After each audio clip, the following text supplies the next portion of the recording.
Hello everyone, I hope you're having an amazing day. I am Jared Hinke, the MLS coordinator at KAAR, here to bring you another edition of Tips and Tricks. In this edition of Tips and Tricks, we're going to be taking a look at how you can customize the client portal, as well as how you can maintenance it. To start out with, we're going to be looking at portal preferences. It's under the menu, scrolling down till we find the preferences heading, and portal preferences. Let's take a peek at the newsfeed first. If you're unfamiliar with the newsfeed, I'm going to go ahead and pull up a client portal. And we're on the newsfeed page right now. So this is a collection of all those subscription email updates. So when a new listing pops on the MLS that fits your client's search criteria, a status change happens, a price change, any changes to those listings will show up here on the newsfeed. If you want to customize what they see on the newsfeed, let's head on back over to Portal Preferences. And I can toggle off things like closed listings, expired, or temp off market. So that means when a pending listing goes to close, your client will no longer see it on their newsfeed. Your client will still receive subscription email updates about closed listings. If you want to make sure that your newsfeed updates are in line with the subscription settings, let's pop on over to Default Subscription Settings. And here I can toggle off the sold listings, maybe even pending or status change. And now my client will no longer receive those subscription email updates about a listing that's sold, and they won't see it in their newsfeed as well. Scrolling on down, listing content options. So if your client doesn't want to see things like open houses, you can toggle that off. When they're looking at listings in the portal, they won't see any open house information.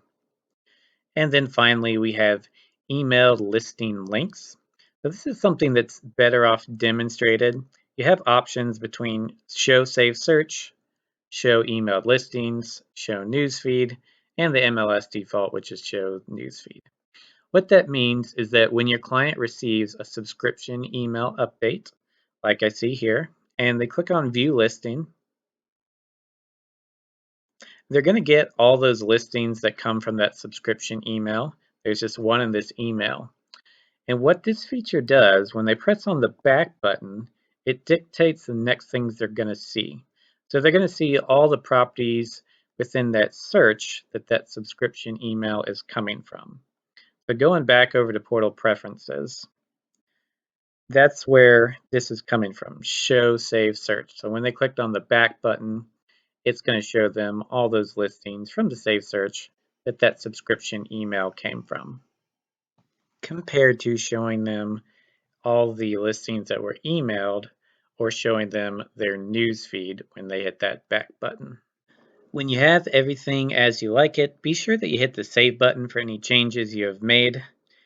And these are overall settings for all your clients in FlexMLS. You can go and change the newsfeed settings for a specific client. So let's go to Contact Management. Under the menu, Contact Management. We'll click on one of my contacts here. And I want to go to the Portal tab and then scroll down till I get to Change Settings. And here's where I can change the newsfeed settings for the individual. So I can check or uncheck anything. If they don't want to see pending listings, I can check that, hit save, and now I'll have those special settings for this one client in particular for their newsfeed. Diving into some client maintenance, if your client wants to expand the criteria of their search or maybe narrow it, you can do that from this contacts page. So let's scroll on up. And this time I want searches/subscriptions. Here I can see all the searches I've saved for my client. This one is highlighted. If I want to change any of the criteria for it, I just click on the edit button and then edit search. And now I can add in maybe a listing price. When I have my new criteria in, just be sure that you hit the save button. And you shouldn't have to change anything on this page. Just click on Save Again. And now I'll have brand new updated search criteria for my client. All right, that's everything I have for you as far as the contacts go. The last thing I'll show you is where you can check your code of ethics status.